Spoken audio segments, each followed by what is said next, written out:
आई, आपण गेलतो ना महाबळेश्वरला, मलबेरीचा ज्यूस जो पिला होता ना, ऍज इट इज तसा आहे माहिती का, तो पण आपल्या अलिबाग मध्ये.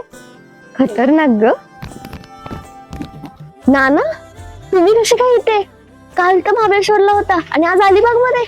तुमचं चॉपर काही कंटिन्यू घेऊन फिरताय का काय सोबत? अगं सायली, ते चॉपर आपण फक्त एक दिवसाच्या ओपनिंग साठी घेतलेलं होतं. आपल्याला ते विकत घ्यायला परवडणार आहे का? अगं मी तुला विचारायला आलो की या रिसॉर्टचा एक्सपिरियन्स कसा होता तुझा? एकदम शांत वाटतंय आणि रूम म्हणाल ना, मला इतक्या आवडल्यात की काय बोलू. त्याचं इंटेरियर, परत इकडे आपला जो स्विमिंग पूल आहे, रेन डान्स आहे, इतकी छान मज्जा केली आहे. मला एक गोष्ट खूप आवडली बरं का तुमची, गोव्याला जाण्यापेक्षा अलिबागला तुम्ही आणलंय खरं. अगदी 20 मिनिटाच्या अंतरावरती समुद्र आहे. मस्त मी आणि आई फिरून आलो एकदम निवांत. अगं तू एवढेच फिरलेस फक्त? आपल्याकडे इंडोर गेम पण आहे आणि कॉन्फरन्स हॉल सुद्धा आहे आणि गार्डन तर एवढं मोठं आहे, 500 ते 1000 लोकांचं तर लग्न पण होऊ शकतं. तुझं लग्न पण इथंच करू की आपण? नाना, लग्नाचं तर खूप लांब आहे, पण आता सध्या पूर्ण फॅमिली आणि फ्रेंड्सला घेऊन येते नेक्स्ट टाइम फिरायला मस्तपैकी.